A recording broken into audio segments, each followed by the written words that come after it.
ನಮಸ್ಕಾರ, public express ನ್ಯೂಸ್ಗೆ ಸ್ವಾಗತ. ನಾನು ಮಾಲಾ ಹಸನ್. ಈಗ ಹೆಡ್ಲೈನ್ಸ್.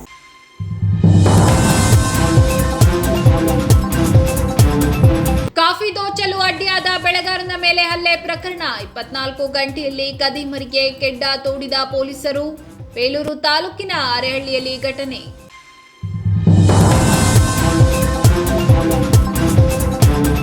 ಕಾಡಾನೆಗಳ ದಾಳಿಯಿಂದ ರೈತರಿಗೆ ಭಾರಿ ನಷ್ಟ. ಕಾಫಿ, ಮೆಣಸು, ಅಡಿಕೆ ಬೆಳೆ ಸಂಪೂರ್ಣ ನಾಶ. ಬೇಲೂರು ತಾಲೂಕಿನ ಕಣಗುಪ್ಪೆ ಗ್ರಾಮದಲ್ಲಿ ಘಟನೆ.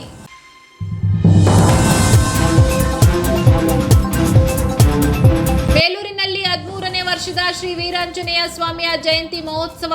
ಸಡಗರ ಸಂಭ್ರಮದಲ್ಲಿ ಪಾಲ್ಗೊಂಡ ಸಾವಿರಾರು ಭಕ್ತಾದಿಗಳು. ವಿಶೇಷ ಮಹಾಮಂಗಳಾರತಿ ನಡೆಸಿ ಭಕ್ತರಿಗೆ ತೀರ್ಥ ಪ್ರಸಾದ ವಿನಿಯೋಗ.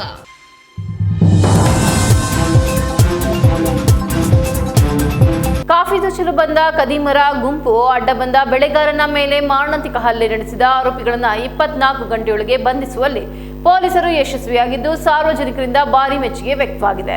ಬೇಲೂರು ತಾಲೂಕಿನ ಅರೆಹಳ್ಳಿ ಪಟ್ಟಣ ವ್ಯಾಪ್ತಿಯ ಉಲ್ಲಾಸ್ ನಗರದ ಜಗನ್ನಾಥ್ ಶೆಟ್ಟಿ ಎಂಬುವರ ಕಾಫಿ ಕಣದಲ್ಲಿ ಕಳೆದ ಭಾನುವಾರ ಲಕ್ಷಾಂತರ ಮೌಲ್ಯದ ಕಾಫಿಯನ್ನ ಸುಮಾರು 4-5 ಜನರಿಂದ ಕದಿಮರ ಗುಂಪು ದೋಚಿ ಪರಾರಿಯಾಗಿದ್ದರು. ಈ ಘಟನೆಗೆ ಕಾರಣರಾದವರನ್ನ ಪತ್ತೆ ಹಚ್ಚಿ ನ್ಯಾಯ ಒದಗಿಸಬೇಕು ಎಂದು ಕಾಫಿ ಬೆಳೆಗಾರರ ಸಂಘವು ಪೊಲೀಸರಲ್ಲಿ ಮನವಿ ಮಾಡಿದರು.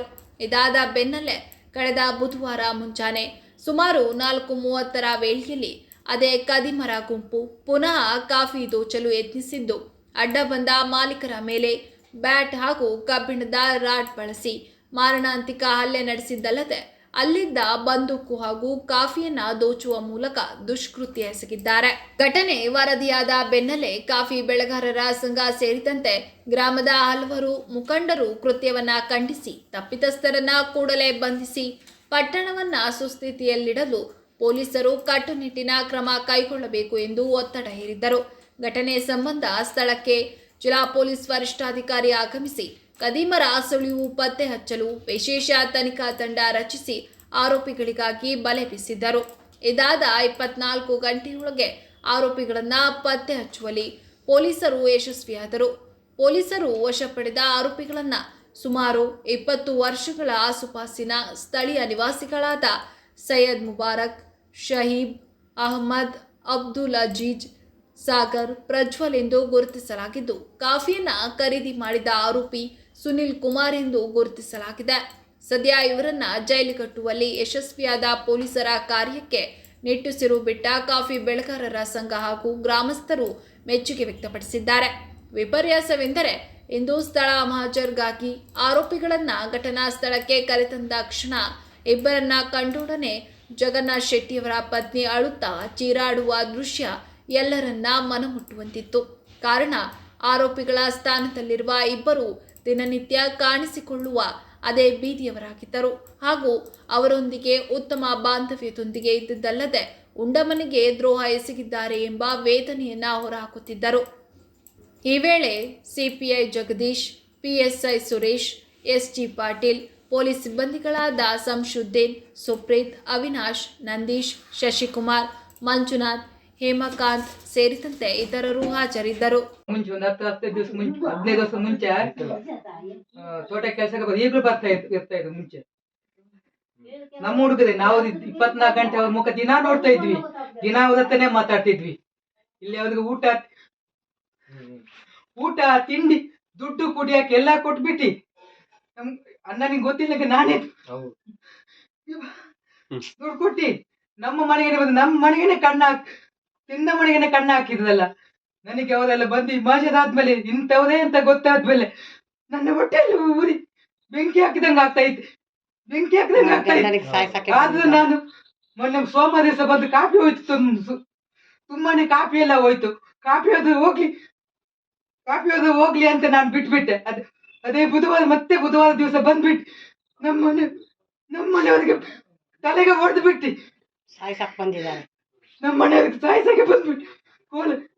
ಬೇಲೂರು ತಾಲೂಕಿನ ಕಣಗುಪ್ಪೆ ಗ್ರಾಮದಲ್ಲಿ ಕಾಡಾನೆಗಳ ದಾಳಿಯಿಂದ ರೈತರಿಗೆ ಭಾರಿ ನಷ್ಟ ಉಂಟಾಗಿದೆ. ಗ್ರಾಮದ ದಯಾನಂದ್ ಎಂಬ ರೈತನ ತೋಟಕ್ಕೆ ತಡರಾತ್ರಿ ಕಾಡಾನೆ ನುಗ್ಗಿ ಕಾಫಿ, ಮೆಣಸು ಹಾಗೂ ಅಡಿಕೆ ಬೆಳೆಗಳನ್ನು ಸಂಪೂರ್ಣವಾಗಿ ನಾಶಪಡಿಸಿದೆ.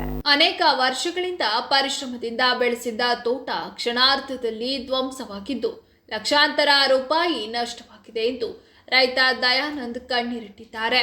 ಕಾಡಾನೆಗಳು ತೋಟದೊಳಗೆ ಸಂಚರಿಸಿ ಗಿಡಗಳನ್ನು ಮುರಿದು ಹಾಕಿ ಅಡಿಕೆ ಮರಗಳನ್ನು ನೆಲಕ್ಕುರುಳಿಸಿದ್ದು ಮೆಣಸು ಬಳ್ಳಿಗಳನ್ನು ಸಂಪೂರ್ಣವಾಗಿ ನಾಶ ಮಾಡಿವೆ. ಕಣಗುಪ್ಪೆ ಹಾಗೂ ಸುತ್ತಮುತ್ತಲ ಗ್ರಾಮಗಳಲ್ಲಿ ಇತ್ತೀಚೆಗೆ ಕಾಡಾನೆಗಳ ಸಂಚಾರ ಹೆಚ್ಚಾಗಿದ್ದು ರೈತರು ಭಯಭೀತರಾಗಿದ್ದಾರೆ. ರಾತ್ರಿಯ ಸಮಯದಲ್ಲಿ ತೋಟಗಳಿಗೆ ಹೋಗಲು ಕೂಡ ಜನರು ಆತಂಕ ಪಡುವ ಸ್ಥಿತಿ ನಿರ್ಮಾಣವಾಗಿದೆ.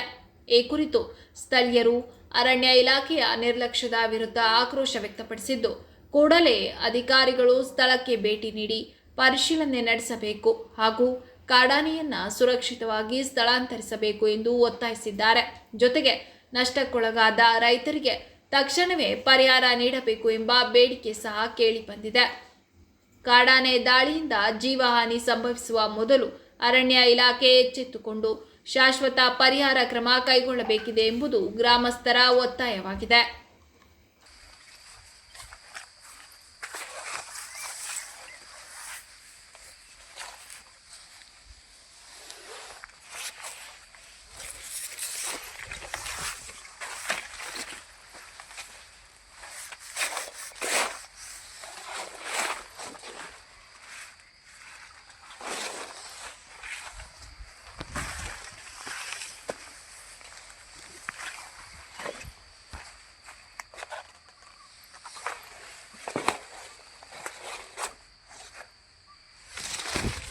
ಬಾಳೆಕಾಯಿ ತಿನ್ನಕ್ಲವು.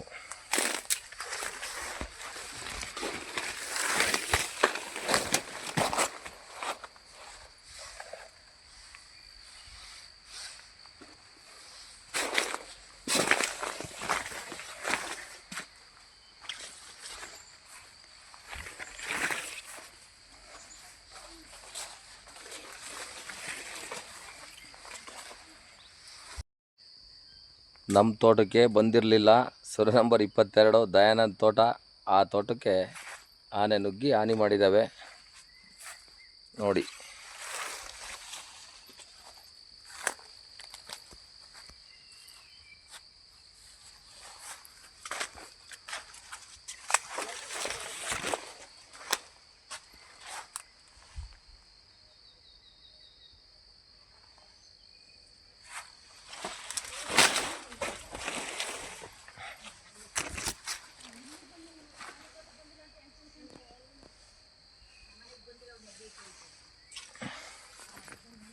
ನಮ್ಮನೆಗೆ ಬಂದಿಲ್ಲ ಅಂತ ನಾನು ಹೇಳ್ಕೊಂತ ಇದ್ದೆ. ಬಂದಿರೋದಕ್ಕೆ ಈಗ ಒಂದು ಹೆಜ್ಜೆ ಇಟ್ಟೋಯ್ತು ಫಸ್ಟು. ಈಗೆಲ್ಲ ಪೂರ ಇಟ್ಟೋಯ್ತಲ್ಲ. ಪೂರ ಇಟ್ಟೆಲ್ಲ ಹೇಳಿದ್ಕೆ ಬಂದು ಇರೋದು ಅನಿಸುತ್ತೆ. ಬೇಲೂರು ಪಟ್ಟಣದ ಲಕ್ಷ್ಮೀಪುರದಲ್ಲಿನ ಶ್ರೀ ವೀರಾಂಜನೇಯ ಸ್ವಾಮಿಯ ಜಯಂತಿ ಮಹೋತ್ಸವ ಸಾವಿರಾರು ಭಕ್ತಾದಿಗಳೊಂದಿಗೆ ಸಡಗರ ಸಂಭ್ರಮದಿಂದ ನಡೆಯಿತು. ಇಂದು ಬೆಳಗ್ಗಿನಿಂದಲೇ ಗಣಪತಿ ಪೂಜೆ, ಪುಣ್ಯ ವಾಚನ, ಸಂಕಲ್ಪ ಪೂರ್ವಕ ಶ್ರೀ ಸ್ವಾಮಿಗೆ ಫಲ, ಪಂಚಾಮೃತ ಅಭಿಷೇಕ, ಪವಮಾನ, ಪಂಚಸೂಕ್ತ ಅಭಿಷೇಕ, ಗಣಪತಿ ಹೋಮ, ನವಗ್ರಹ ಹೋಮ, ರಾಮ ತಾರಕ ಹೋಮ, ಆಂಜನೇಯ ಮೂಲ ಮಂತ್ರ ಹೋಮ, ಪೂರ್ಣಾಹುತಿ, ಮಹಾಮಂಗಳಾರತಿ, ತೀರ್ಥ ಪ್ರಸಾದ ವಿನಿಯೋಗ ಮಾಡಲಾಯಿತು. ಈ ಎಲ್ಲ ಪೂಜಾ ಕೈಂಕರ್ಯಗಳನ್ನು ಪ್ರಧಾನ ಅರ್ಚಕರು ಹಾಗೂ ಪುರೋಹಿತ ವೃಂದದವರು ನಡೆಸಿಕೊಟ್ಟರು. ಈ ವೇಳೆ ಮಾತನಾಡಿದ ಶಾಸಕ ಹುಲ್ಲಳ್ಳಿ ಸುರೇಶ್, ಬೇಲೂರಿನಲ್ಲಿ 13ನೇ ವರ್ಷದ ಹನುಮ ಜಯಂತಿಯನ್ನು ಸಂಭ್ರಮದಿಂದ ಆಚರಿಸಲಾಗುತ್ತಿದೆ. ಭಗವಾನ್ ಹನುಮಂತ ನಮ್ಮೆಲ್ಲರನ್ನ ಕಾಪಾಡಲಿ, ಈ ನಾಡಿನ ಜನರು ಸುಖ ಸಂತೋಷದಿಂದ ಬಾಳಲು ಆಶೀರ್ವದಿಸಲಿ ಎಂದು ಹೇಳಿದರು. ಇದೇ ವೇಳೆ ಹನುಮ ಜಯಂತಿಗೆ ಸಹಕರಿಸಿದ ತಾಲೂಕು ಆಡಳಿತ, ಪೊಲೀಸ್ ಇಲಾಖೆ, ಕಂದಾಯ ಇಲಾಖೆ ಹಾಗೂ ದೇಗುಲ ಸಮಿತಿ ಪುರಸಭೆಯವರಿಗೆ ಅಭಿನಂದನೆ ಸಲ್ಲಿಸಿದರು. ದೇಗುಲ ಸಮಿತಿ ಅಧ್ಯಕ್ಷ ಮೋಹನ್ ಕುಮಾರ್ ಮಾತನಾಡಿ, ಹನುಮ ಜಯಂತಿಗೆ ಭಕ್ತರು ಸಹಕಾರ ನೀಡಿದ್ದಾರೆ. ಅದರಂತೆ ಎಲ್ಲರೂ ಧನ ಸಹಾಯ ಮಾಡಿದ್ದು ಅದನ್ನು ಸದ್ಬಳಸಿಕೊಂಡು ಮುಂದಿನ ದಿನಗಳಲ್ಲಿ ಇನ್ನಷ್ಟು ಕಾರ್ಯಕ್ರಮಗಳನ್ನು ನಡೆಸುತ್ತೇವೆ. ಬಂದಂತಹ ಭಕ್ತರಿಗೆ ಪ್ರಸಾದ ವಿನಿಯೋಗ ಏರ್ಪಡಿಸಿದ್ದೇವೆ ಎಂದರು.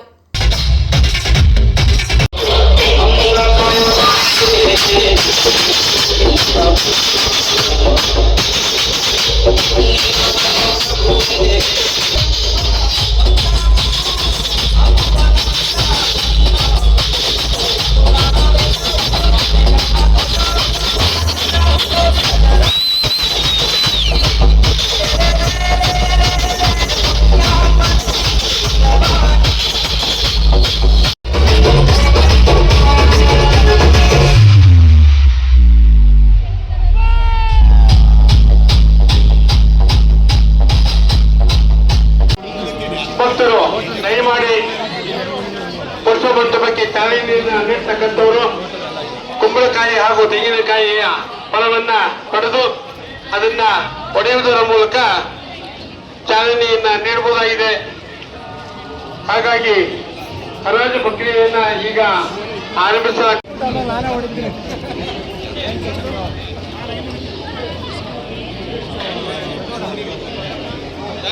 ಶೇಖರ್ ಶೆಟ್ರು 1,100 ರೂಪಾಯಿ. ಶೇಖರ್ ಶೆಟ್ರು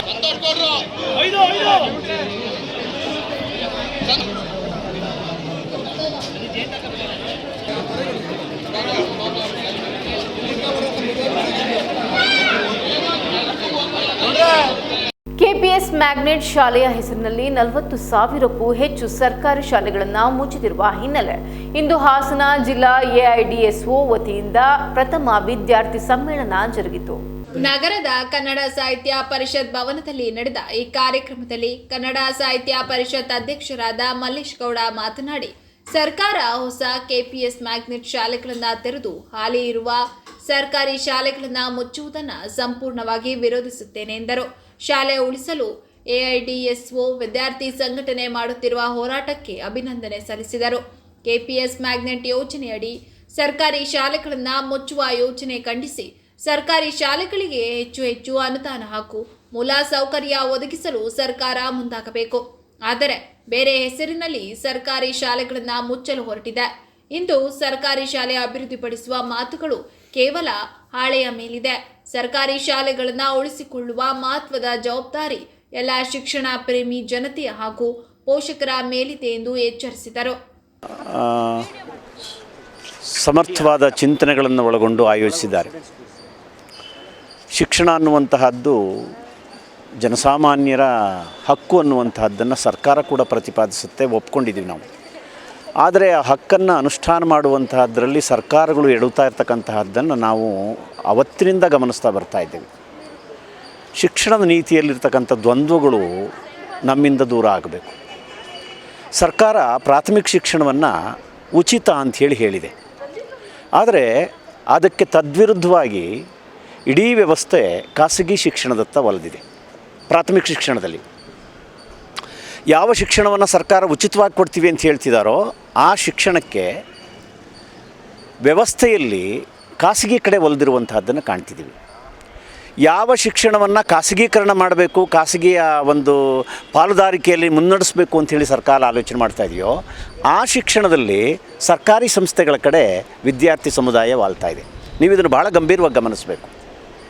ಅಂದರೆ ಶಿಕ್ಷಣ ಉಚಿತ ಅನುಚಿತ ಅನ್ನುವಂತಹದ್ದು ಮುಖ್ಯ ಆಗ್ತಾ ಇಲ್ಲ. ಆ ಶಿಕ್ಷಣವನ್ನು ಅನುಷ್ಠಾನ ಮಾಡುವಂಥ ಹಂತದಲ್ಲಿ ಎಲ್ಲೋ ದ್ವಂದ್ವಗಳಿದ್ದಾವೆ ಎನ್ನುವಂಥದ್ದನ್ನು ನಾವು ಸ್ಪಷ್ಟವಾಗಿ ಗಮನಿಸಬೇಕು. ಈ ಹಿನ್ನೆಲೆಯಲ್ಲಿ ಜನಸಾಮಾನ್ಯರಿಗೆ ಶಿಕ್ಷಣದ ಹಕ್ಕನ್ನು ಕಸ್ಕೊಳ್ತಕ್ಕಂತಹ ಒಂದು ವ್ಯವಸ್ಥೆ ಎಲ್ಲಿಯೂ ಪ್ರವೇಶ ಮಾಡಬಾರ್ದು.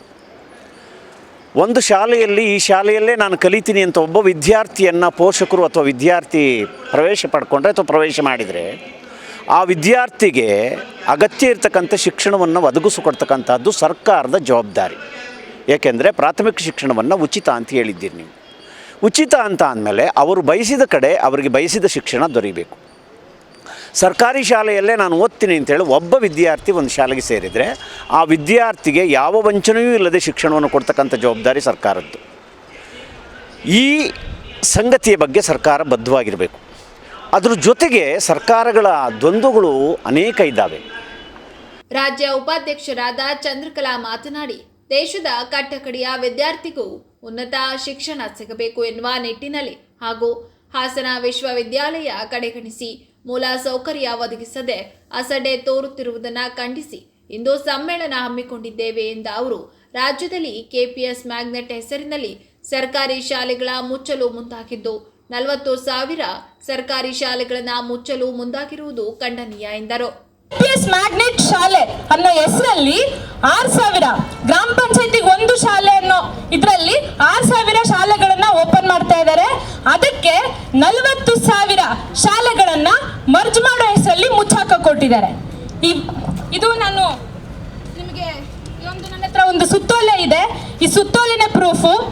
ಈ ಸುತ್ತೋಲೆ ಏನ್ ಹೇಳ್ತಾರೆ ಅಂತ ಹೇಳಿದ್ರೆ, ಮೊದಲನೇ ಅಂಶ ಸ್ನೇಹಿತರೆ, ಮೊದಲ ಹಂತದಲ್ಲಿ ಇದರಲ್ಲಿ 470 ಮ್ಯಾಗ್ನೆಟ್ ಶಾಲೆಗಳನ್ನ ಗುರುತಿಸಿದ್ದಾರೆ. ಅದಕ್ಕೆ ಶಾಲೆಗಳನ್ನ ಮರ್ಜ್ ಮಾಡ್ತಾರೆ. ಈ ಸುತ್ತೋಲೆ ಏನ್ ಹೇಳುತ್ತೆ ಅಂತ ಹೇಳಿದ್ರೆ, ಮ್ಯಾಗ್ನೆಟ್ ಶಾಲೆ ಗುರುತಿಸಿದಾರಲ್ಲ 470 ಶಾಲೆ, ಅದರ ಶಾಲೆಗಳ ಸುತ್ತಮುತ್ತ 3 ರಿಂದ 5 ಕಿಲೋಮೀಟರ್ ವ್ಯಾಪ್ತಿಯಲ್ಲಿ ಬರುವಂತ ಶಾಲೆಗಳನ್ನ ಮುಚ್ತಾರಂತೆ. ಇವಾಗ ನಮ್ದು ಇರೋದು RTI ಶಿಕ್ಷಣ ಹಕ್ಕು ಕಾಯ್ದೆ ಪ್ರಕಾರ ಗ್ರಾಮಗಳಲ್ಲಿ ಪ್ರೈಮರಿ ಎಜುಕೇಶನ್ 1 ಕಿಲೋಮೀಟರ್ ವ್ಯಾಪ್ತಿಯಲ್ಲಿ ಇರಬೇಕು ಅಂತ ಇದು ಸರ್ಕಾರನೇ ಹೇಳುತ್ತೆ, ಶಿಕ್ಷಣ ಹಕ್ಕು ಕಾಯ್ದೆನೇ ಹೇಳುತ್ತೆ. ಆದ್ರೆ ಇದಕ್ಕೆ ವಿರುದ್ಧವಾಗಿ ಸರ್ಕಾರನೇ ನಡ್ಕೋತಾ ಇದೆ. ನೀವುಗಳು ಯೋಚನೆ ಮಾಡಿ, 1ನೇ ಕ್ಲಾಸಿಂದ 5ನೇ ಕ್ಲಾಸ್ ಓದುವಂತ ವಿದ್ಯಾರ್ಥಿಗಳು 3 ರಿಂದ 6 ಕಿಲೋಮೀಟರ್ ನಡ್ಕೊಂಡು ಹೋಗಿ ಪಾಠ ಕೇಳಕ್ಕಾಗತ್ತಾ? ಎಷ್ಟೋ ಜನ ವಿದ್ಯಾರ್ಥಿಗಳು ಸರ್ಕಾರಿ ಶಾಲೆಯಲ್ಲಿ ಓದುವಂತ ವಿದ್ಯಾರ್ಥಿಗಳು ಈ ದೇಶದ ರೈತರು, ಕೂಲಿ ಕಾರ್ಮಿಕರು, ಬಡ ಜನಗಳ ಮಕ್ಕಳಾಗಿರ್ತಾರೆ. ಅಂತವ್ರು ಬೆಳಗ್ಗೆ 5 ಗಂಟೆಗೆ ಎದ್ರೆ ದಿನ ಇಡೀ ದುಡಿಬೇಕು. ಅವರು ಅಂತವ್ರು ಮಕ್ಕಳನ್ನ ಶಾಲೆ ಕರ್ಕೊಂಡೋಗಿ ಕರ್ಕೊಂಬರಕ್ಕಾಗತ್ತಾ ವಾಪಸ್ಸು? ಇದು ಆಗಲ್ಲ ಸ್ನೇಹಿತರೆ. ಸೊ ಇಲ್ಲಿ ನೋಡಿ, ಇದು ನಮ್ದೇನಂತ ಹೇಳಿದ್ರೆ ಪ್ರತಿಯೊಂದು ಹಳ್ಳಿಯಲ್ಲೂ ಕೂಡ ಶಾಲೆಗಳು ಉಳ್ಕೋಬೇಕು ಅನ್ನೋದನ್ನ ನಾವು ಹೇಳ್ತಾ ಇದೀವಿ. ಇನ್ನೊಂದು ಅಂಶ, ಈ KPS ಶಾಲೆಗಳನ್ನ ಉನ್ನತೀಕರಿಸೋದಿಕ್ಕೆ, ಅಭಿವೃದ್ಧಿ ಪಡಿಸೋದಿಕ್ಕೆ ADB ಏಷ್ಯನ್ ಡೆವಲಪ್ಮೆಂಟ್ ಬ್ಯಾಂಕ್ ಇಂದ 2,500 ಕೋಟಿ ಸರ್ಕಾರ ಸಾಲನ ಪಡೀತಾ ಇದೆ. ಈ ವೇಳೆ ಜಿಲ್ಲಾ ಸಂಚಾಲಕಿ ಚೈತ್ರ VN ರಾಜಶೇಖರ್, ಅಖಿಲ ಭಾರತ ಶಿಕ್ಷಣ ಉಳಿಸಿ ಸಮಿತಿ ಉಪಾಧ್ಯಕ್ಷರು ಸುಭಾಷ್, AIDSO ರಾಜ್ಯ ಖಜಾಂಚಿ ಹಾಜರಿದ್ದರು. ಬೇಲೂರು ತಾಲೂಕು ಹಳೆಬೀಡಿನ ಕರ್ನಾಟಕ ಪಬ್ಲಿಕ್ ಸ್ಕೂಲ್ ಆವರಣದಲ್ಲಿ ಡಿಸೆಂಬರ್ 22 ಹಾಗೂ 23ರಂದು ಶಾಂತಲ ಮಹೋತ್ಸವ ಹಾಗೂ ಆಳ್ವ ಸಾಂಸ್ಕೃತಿಕ ವೈಭವ ಹಮ್ಮಿಕೊಳ್ಳಲಾಗಿದೆ ಎಂದು ಶಾಂತಲ ಮಹೋತ್ಸವ ಸಮಿತಿ ಅಧ್ಯಕ್ಷ KS ಲಿಂಗೇಶ್ ಹೇಳಿದರು. ಸುದ್ದಿಗೋಷ್ಠಿಯಲ್ಲಿ ಮಾತನಾಡಿದ ಅವರು, ಡಿಸೆಂಬರ್ 22ರಂದು ಶಾಂತಲಾ ವೇದಿಕೆ ವತಿಯಿಂದ ಸಾಂಸ್ಕೃತಿಕ ಕಾರ್ಯಕ್ರಮಗಳು ನಡೆಯಲಿವೆ. ಅಂಬೇಡ್ಕರ್ ವೃತ್ತದಿಂದ ಹೊಯ್ಸಳ ವೃತ್ತದವರೆಗೆ ಮೆರವಣಿಗೆ ನಡೆಯಲಿದೆ. ಮಿಮಿಕ್ರಿ ಗೋಪಿ ಅವರು ಹಾಸ್ಯ ಕಾರ್ಯಕ್ರಮ ನಡೆಸಿಕೊಡಲಿದ್ದಾರೆ ಎಂದರು. ಡಿಸೆಂಬರ್ 23ರ ಮಂಗಳವಾರ ಸಂಜೆ 5 ಗಂಟೆಯವರೆಗೆ ರೈತ ದಿನಾಚರಣೆ ಬಳಿಕ ಆಳ್ವಾಸ್ ಶಿಕ್ಷಣ ಪ್ರತಿಷ್ಠಾನದಿಂದ ಆಳ್ವಾಸ್ ಸಾಂಸ್ಕೃತಿಕ ವೈಭವ ನೆರವೇರಲಿದೆ ಎಂದರು. 10 ರಿಂದ 15 ಸಾವಿರ ಜನರು ಪಾಲ್ಗೊಳ್ಳುವ ನಿರೀಕ್ಷೆ ಇದೆ. ಸುತ್ತಲಿನ ಹಳ್ಳಿಗಳಿಂದ ಬರುವ ಜನರಿಗೆ ಅನುಕೂಲವಾಗಲು KSRTC ಬಸ್ ವ್ಯವಸ್ಥೆ ಮಾಡಲಾಗಿದೆ. ಕೃಷಿ ವಸ್ತು ಪ್ರದರ್ಶನ ಇರಲಿದೆ. ಸಾರ್ವಜನಿಕರು ಹೆಚ್ಚಿನ ಸಂಖ್ಯೆಯಲ್ಲಿ ಭಾಗವಹಿಸಬೇಕು ಎಂದು ಕೋರಿದರು. ಈ ವೇಳೆ ಶಾಂತಲಾ ಮಹೋತ್ಸವ ಸಮಿತಿ ಕಾರ್ಯದರ್ಶಿ ಕುಮಾರ್, ಗಂಗೂರು, ಶಿವಕುಮಾರ್, ಶಿವಣ್ಣ, ಶಂಕರ್ ನಾಗ್, ಭಾನುಪ್ರಕಾಶ್ ಹಾಜರಿದ್ದರು. ಜಾಗದಲ್ಲಿ ಅವ್ರು ಮಾಡ್ತಾರೆ. ಸುಮಾರು 350 ರಿಂದ 500 ಜನ ಕಲಾವಿದರು ಅದರಲ್ಲಿ ಭಾಗವಹಿಸ್ತಾರೆ. ಅಂಥ ಅವಕಾಶ ನಾವು ಅಪ್ರೋಚ್ ಮಾಡಿದ್ರು ಆಗಿರಲಿಲ್ಲ. ಈ ಬಾರಿ ವಿಶೇಷವಾಗಿ ಚನ್ನರಾಯಪಟ್ಟಣ, ಹೊಳೆನರಸೀಪುರ, ಜಾವಗಲ್ಲು, ಹಳೇಬೀಡು ಮತ್ತು ತಿಪ್ಟೂರಿನ ರಂಗಾಪುರ ಈ 3 ಕಡೆ 4-5 ಕಡೆ ಆಗ್ತದೆ ಸಂದರ್ಭದಲ್ಲಿ ಹಳೇಬೀಡಿಗೆ ಒಂದು ಅವಕಾಶ ಮಾಡಿಕೊಟ್ರು. ಒಂದು ದಿನದ ಅವ್ರು ಕಾರ್ಯಕ್ರಮ ಮಾಡಿದರೆ ಸ್ಥಳೀಯರ ಕಲೆಗಳಿಗೆ ಒಂದು ಪ್ರತಿಭೆಗಳಿಗೆ ಅವಕಾಶ ಕೊಟ್ಟಂಗೆ ಆಗಲ್ಲ ಅಂತ ಸ್ಥಳೀಯ ಯುವಕರು ಎಲ್ಲರೂ ಸಹ ಸೇರಿಕೊಂಡು ನಾವು ಅದನ್ನೇ ಶಾಂತಲಾ ಮಹೋತ್ಸವದ ಅಡಿಯಲ್ಲಿ 2 ದಿನ ಆಚರಣೆ ಮಾಡ್ತಕ್ಕಂಥ ಕೆಲಸ ಮಾಡೋಣ ಅಂತ ತೀರ್ಮಾನ ತೆಗೆದುಕೊಂಡು ಅದರ ಪ್ರಕಾರ 22/12/2025 ಸೋಮವಾರ 4 ಗಂಟೆಗೆ ಸಾಂಸ್ಕೃತಿಕ ಕಲಾ ಮೆರವಣಿಗೆಯಿಂದ ನಾವು ಪ್ರಾರಂಭ ಮಾಡ್ತೇವೆ. ಹಳೇಬೀಡಿನ ಅಂಬೇಡ್ಕರ್ ವೃತ್ತದಿಂದ ಹೊಯ್ಸಳ ವೃತ್ತದವರೆಗೂ ಸಹ ವಿವಿಧ ಪ್ರಕಾರಗಳ ಒಂದು ಪ್ರತಿಭೆಗಳು ಅಲ್ಲಿ ಅನಾವರಣಗೊಳ್ತಿದ್ದೇವೆ ಮೆರವಣಿಗೆಯಲ್ಲಿ. ಅದ್ರ ಜೊತೆಗೆ ಅವತ್ತು ಮೊದಲನೇ ದಿನ ಶಾಂತಲಾ ಮಹೋತ್ಸವದ ಅಂಗವಾಗಿ ಸ್ಥಳೀಯ ಶಾಲಾ ಕಾಲೇಜುಗಳು, ಅದ್ರ ಜೊತೆಗೆ ಸ್ಥಳೀಯ ಕಲಾವಿದರಿಂದ ಅನೇಕ ಸಾಂಸ್ಕೃತಿಕ ಕಾರ್ಯಕ್ರಮಗಳನ್ನು ಹಮ್ಮಿಕೊಳ್ತೇವೆ. ಈ ಒಂದು ಕಾರ್ಯಕ್ರಮದ ಸಾನ್ನಿಧ್ಯವನ್ನು 2 ದಿನದಲ್ಲಿ ಪರಮಪೂಜ್ಯ ಶ್ರೀ ಶ್ರೀ ಶ್ರೀ ಸೋಮಶೇಖರ ಶಿವಾಚಾರ್ಯ ಮಹಾಸ್ವಾಮೀಜಿಯವರು ಶ್ರೀಮಠ ಪುಷ್ಪಗಿರಿ ಅವರು ನೇತೃತ್ವ ವಹಿಸ್ತಿದ್ದಾರೆ. ಅದ್ರ ಜೊತೆಗೆ ನಮ್ಮ ಕ್ಷೇತ್ರದ ಗೌರವಾನ್ವಿತ ಶಾಸಕರಾದಂತಹ HK ಸುರೇಶ್ ಅವರು ಸಹ ಉದ್ಘಾಟನೆ ಮಾಡ್ತಿದ್ದಾರೆ. ಆಳ್ವಾಸ್ ಸಂಸ್ಥೆಯ ಮೋಹನ್ ಆಳ್ವರಿಗೆ ನಾವು ಅವತ್ತು ಗೌರವ ಸಮರ್ಪಣೆ ಮಾಡಬೇಕು ಅಂತ ತೀರ್ಮಾನ ತೆಗೆದುಕೊಂಡಿದ್ದೇವೆ. ಆದ್ದರಿಂದ ಕಾರ್ಯಕ್ರಮ ನಂತರ 2ನೇ ದಿನ ತಮಗೆಲ್ಲ ಗೊತ್ತಿದೆ 23/12/2020 ಆ ತಾರೀಕು 23/12 ಪ್ರತಿ ವರ್ಷವೂ ಸಹ ರಾಜ್ಯ ರೈತ ಸಂಘದವರು ರೈತ ದಿನಾಚರಣೆ ಅಂತ ಆಚರಣೆ ಮಾಡ್ತಿದ್ದಾರೆ. ಆ ಕಾರಣಕ್ಕೋಸ್ಕರವಾಗಿ ನಾವು ಮೊದಲಿಗೆ ರೈತ ದಿನಾಚರಣೆಯನ್ನು 5:30ಗೆ ಅದೇ ವೇದಿಕೆಯಲ್ಲಿ ಆಚರಣೆ ಮಾಡಿ ನಂತರ ಆಳ್ವಾಸ್ ಕಾರ್ಯಕ್ರಮದ ಉದ್ಘಾಟನೆ ಆಗುತ್ತೆ. ಅವತ್ತಿನ ದಿನ ಪೂರ್ತಿ ಆಳ್ವಾಸ್ ಅವ್ರದ್ದೇ ಕಾರ್ಯಕ್ರಮ, ನಮ್ಮದು ಯಾವುದು ಬೇರೆದೇನೂ ಇರಲ್ಲ. ಭಾಳ ಅದ್ಭುತವಾದಂಥ ಕಾರ್ಯಕ್ರಮ ತಾವೆಲ್ಲ ನೋಡಿದ್ದೀರ. ಅದಕ್ಕೆ ಜಿಲ್ಲಾದ್ಯಂತ ತಾವೆಲ್ಲ ದಯಮಾಡಿ ಪ್ರಚಾರ ಮಾಡಬೇಕು ಅನ್ನೋದು ಅಂತ ಉದ್ದೇಶ ಇಟ್ಕೊಂಡು ಈ ಒಂದು ಪತ್ರಿಕಾಗೋಷ್ಠಿಯನ್ನು ಕರೆದಿದ್ದೇವೆ. ಅದ್ರ ಜೊತೆಗೆ ಅವತ್ತಿನ ದಿನದಲ್ಲಿ ವಿಶೇಷವಾಗಿ 2 ದಿನ ನಾವುಗಳು ಅವತ್ತು ವಸ್ತು ಪ್ರದರ್ಶನ ಸಹ ಮಾಡಬೇಕು. ಯಾಕೆಂದರೆ ಅಲ್ಲಿರ್ತಕ್ಕಂಥ ರೈತಾಪಿ ಜನ ಜಾಸ್ತಿ, ರೈತರಿಗೆ ರಿಲೇಟಿವ್ ಆಗಿರ್ತಕ್ಕಂಥ ಯಂತ್ರೋಪಕರಣ ಇರ್ಬೋದು, ಕೈಗಾರಿಕಾ ವಿಚಾರ ಇರ್ಬೋದು, ಅಲ್ಲಿರ್ತಕ್ಕಂಥ ಸ್ತ್ರೀ ಸ್ವಸಹಾಯ ಸಂಘಗಳು, ಸೆಲ್ಫ್ ಹೆಲ್ಪ್ ಗ್ರೂಪ್ಸ್ ಏನಿದ್ದಾವೆ ಅವರಿಂದ ಸಿದ್ಧ ವಸ್ತುಗಳು ಏನೋ ಆಗ್ತಿದೆ ಅದನ್ನು ಮಾರಾಟ, ಪ್ರದರ್ಶನ ಮತ್ತು ಮಾರಾಟ ಎರಡೂ ಸಹ ಇರುತ್ತೆ. ಯಂತ್ರೋಪಕರಣಗಳು, ಆಧುನಿಕ ಯಂತ್ರೋಪಕರಣಗಳು, ಮತ್ತೊಂದು ಅವರಿಗೆ ಒಂದು ಅವಕಾಶ, ಒಂದು ವಸ್ತು ಪ್ರದರ್ಶನವೂ ಸಹ ಇರುತ್ತೆ. ಈಗ ಮತ್ತೊಮ್ಮೆ ಹೆಡ್ಲೈನ್.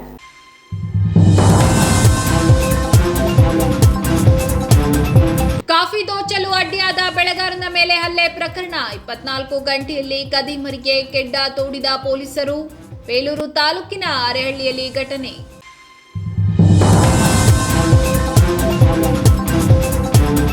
ಕಾಡಾನೆಗಳ ದಾಳಿಯಿಂದ ರೈತರಿಗೆ ಭಾರಿ ನಷ್ಟ. ಕಾಫಿ, ಮೆಣಸು, ಅಡಿಕೆ ಬೆಳೆ ಸಂಪೂರ್ಣ ನಾಶ. ಬೇಲೂರು ತಾಲೂಕಿನ ಕಣಗುಪ್ಪೆ ಗ್ರಾಮದಲ್ಲಿ ಘಟನೆ.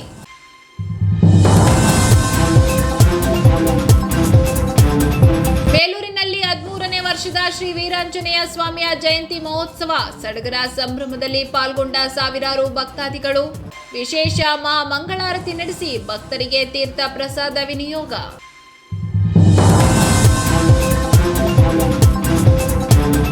ಇದಿಷ್ಟು ಈವರೆಗಿನ ಪ್ರಮುಖ ಸುದ್ದಿಗಳು. ಸಮಗ್ರ ಸುದ್ದಿಗಳಿಗಾಗಿ ನೋಡ್ತಾ ಇರಿ ಪಬ್ಲಿಕ್ ಎಕ್ಸ್‌ಪ್ರೆಸ್ ಕನ್ನಡ. ಪಯಣ ನಿಮ್ಮೊಂದಿಗೆ.